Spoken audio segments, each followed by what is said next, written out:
नमस्कार दोस्तों, इस समय जो है हम शाहजहां में स्थित हैं। आज जो है हमारे पीछे देख पा रहे हैं अखिलेश यादव जी का जो है कार्यक्रम है।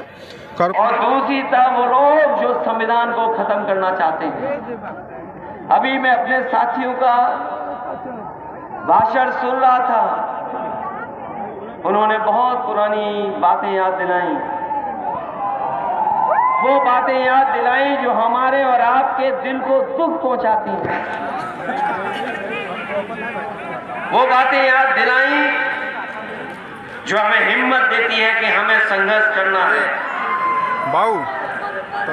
जो बात अगर कभी कर्पूरी ठाकुर जी के लिए कही गई हो, जो मुख्यमंत्री रहे हो, उनके बारे में नारे लगाए गए हो, उत्तर प्रदेश के मुख्यमंत्री रहे उनके नारे लगाए गए हो, या हमने और आपने अपनी आंखों से समय समय पर देखा है ये जो कुर्सी पे बैठे लोग किस तरीके से और किस चतुराई से हमें आपको अपमानित करते हैं। वैसे तो हमारे साथी, जहां ये कार्यक्रम हो रहा है, ये मुख्यमंत्री जी का गृह जनपद है और अक्सर हमारे साथी उन्हें कहीं न कहीं सोशल मीडिया पर, अखबारों में, टीवी में देखते होंगे। मुझे बहुत सी चीजें कभी कभी अखबारों की तस्वीर से देखने को मिलती हैं। गोरखपुर वालों, आपने कभी नहीं बताया कि मुख्यमंत्री फिल्में भी देखते हैं। वैसे तो उनके काम अलग तरह के हैं, लेकिन इधर मैंने देखा है कि वो फिल्में देख रहे हैं। और मैंने कई बार कहा कि जो फिल्म देखी जाए वो आगे बैठ के नहीं देखी जाती है, वो पीछे बैठ के देखी जाती है। यहां ये जितने साथी हैं ये जानते होंगे, जब सिनेमा हॉल में कोई फिल्म देखने जाता है तो वो कभी आगे बैठ करके नहीं देखता है। जो फिल्म देखने हॉल में जाएगा वो पीछे बैठ के देखेगा। जो बालकनी होती है वहां से फिल्म अच्छी दिखती है, लेकिन हमारे मुख्यमंत्री कमाल के हैं, वो फिल्म पीछे से नहीं देखते हैं, हॉल के आगे बैठते हैं, सबसे आगे कुर्सी पर। और सुना मैंने उनका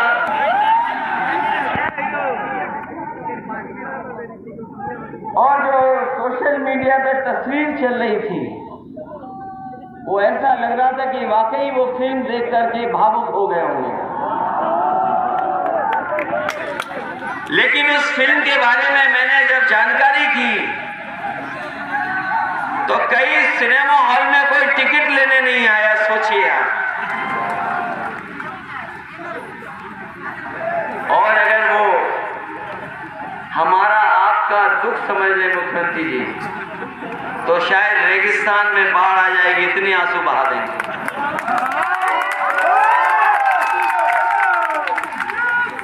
कितनी बार उन्हें समझाएं कि फिल्म आगे से नहीं देखी जाती है, सिनेमा हॉल में पीछे बैठोगे तो अच्छी दिखाई देगी। और कहने को तो वो योगी हैं, लेकिन हमने और आपने उनका योग करते हुए देखा है। जब योग का समय आया, पूरी भारतीय जनता पार्टी योग कर रही थी, पूरे के पूरे भारतीय जनता पार्टी के लोग योग में और योग कार्यक्रम में शामिल हो रहे थे। और हमारे मुख्यमंत्री जी को योग करते हुए देखा था हमने। जो योग वो कर रहे थे, वो अपनी एक टांग पे खड़े थे और लड़खड़ा रहे थे। मैं तो कहना चाहता हूं कि भाई अगर आपको योगी करना था तो कम से कम अनुलोम विलोम कर लेते, उसमें पकड़े नहीं जाते यार। तो हमारे जो प्रदेश के मुख्यमंत्री हैं, कमाल के हैं, उनसे क्या उम्मीद करोगे? और अभी मैंने गोरखपुर में एक कुछ पकड़े जाने की खबर सुनी थी। मैंने कई कुंटल एक पुलिस का अधिकारी लेकर के जा रहा था, वो पकड़ा गया। सवाल ये नहीं है पकड़ा जाना, सवाल ये है कि वो जा कहां रहा था आखिरकार गोरखपुर में।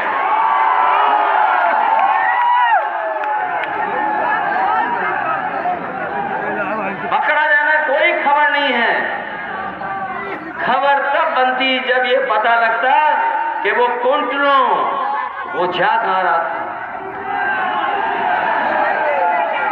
कोई बता रहा था कि सर्दी बढ़ गई है इसलिए जगह जगह जा रहा था।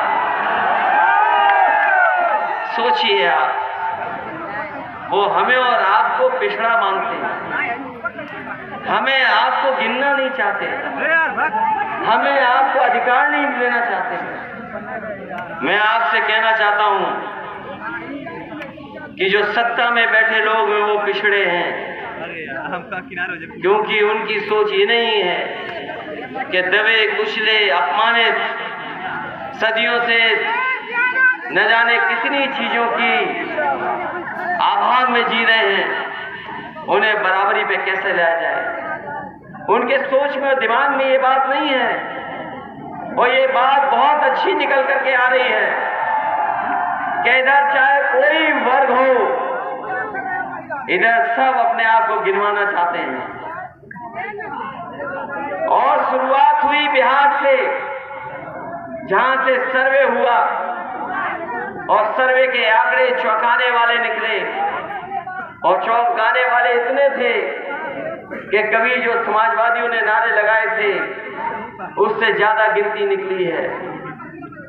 जो शुरुआत हुई है बिहार से, सर्वे होकर के जातियों की जनगणना, हम आपको भरोसा दिलाते हैं समाजवादियों को जब मौका मिलेगा तो हम इसकी जाति जनगणना कराने का काम करेंगे। और हम तो आपसे कहते हैं, हम अपने नाई समाज के लोगों से कहना चाहते हैं, हम अपने पिछड़े भाइयों से कहना चाहते हैं, हम अपने बहुजन समाज के लोगों से कहना चाहते हैं, हमारा और आपका सम्मान तभी होगा, तभी गैर बराबरी खत्म होगी जब हमारी आपकी गिनती हो जाए, हर जाति की गिनती हो और आबादी के हिसाब से हक और सम्मान मिल जाए। ये जब से लड़ाई शुरू हुई है तब से बड़े बड़े दल भी पक्ष में बोलने लगे हैं। जिस पार्टी ने कभी जाति गणना नहीं कराई वो पार्टी भी पक्ष में आ गई। और याद करो, आजादी के समय पर और आजादी के पूर्व में याद होगा जाति गणना होती थी, लेकिन एक पार्टी की सरकार बनी, उन्होंने जाति गणना रोक दी। आने वाला समय 24 का, 24 में एक ही फैसला लीजिए कि समाजवादियों की मदद करिए, क्योंकि समाजवादियों की ताकत बनेगी तो दिल्ली से जाति गणना कराने का काम हम लोग मिल करके करेंगे। क्योंकि जब तक जाति गणना नहीं होगी तब तक हमें और आपको हक और सम्मान नहीं मिल पाएगा। ये बड़ी लड़ाई है और इस बड़ी लड़ाई के लिए हमें तैयार रहना पड़ेगा आज ही। जहां तक और सवाल है, ये जो महंगाई का सवाल है, बेरोजगारी का सवाल है, आज बताओ बेरोजगारी कहां पहुंच गई। हमारे मुख्यमंत्री जी कहते हैं कि 100 में 4 बेरोजगार हैं। बताओ कैसे बात मानोगे उनकी कि 100 में 4 बेरोजगार हैं। गोरखपुर वालों बताओ, संत कबीर नगर वाले बताओ, ये आसपास के लोग हैं, बताओ 100 में 4 बेरोजगार हैं क्या? ये सरकार कहती है कि 4 बेरोजगार हैं 100 में। और एक बार तो मुख्यमंत्री जी कहने लगे कि सपा की सरकार थी तो 46 में 56 भर्ती हो जाते थे। पता नहीं कौन सा गणित उन्हें याद आ गया कि कह रहे 46 में 56 भर्ती हो जाते थे। मैंने सदन में मांगा उनसे कि अगर 46 में 56 हुए हैं तो वो सूची जारी करिए, लेकिन आज भी सूची जारी नहीं कर पाए हैं। सूची है ही नहीं तो जारी क्या होगी? इसलिए समय समय पे ये गुमराह करते हैं। लेकिन हम अपने नाई समाज के लोगों से कहना चाहते हैं, समाजवादियों पे भरोसा करिए, हम लोगों पे भरोसा करो, और कभी भी आपके साथ भेदभाव नहीं होने देंगे हम लोग। अगर आपका हक होगा तो हक दिलाने का काम हम लोग आपके साथ खड़े होकर के करने का काम करेंगे। जहां तक कानून व्यवस्था का सवाल है, ये मुख्यमंत्री जी हर दिन कहते हैं जीरो टॉलरेंस। ये जीरो टॉलरेंस क्या है? ये बीजेपी के लोग कहते हैं कि हमारे जो कानून व्यवस्था में जीरो टॉलरेंस है। बताओ बांदा में क्या घटना हुई है? एक महिला के साथ जो घटना हुई, इतनी दर्दनाक घटना की कोई कह भी नहीं सकता। उसके साथ जो हुआ और उसके बाद टुकड़ों टुकड़ों में कर दिया गया उसका शरीर, ये है भारतीय जनता पार्टी का जीरो टॉलरेंस। हमारे साथी अभी बता रहे थे भदोई की घटना, कि आपके समाज की बेटी के साथ क्या घटना हुई। ये घटना होना इनका जीरो टॉलरेंस है। अभी कानपुर में घटना हुई, देवरिया में जो घटना हुई, इस गोरखपुर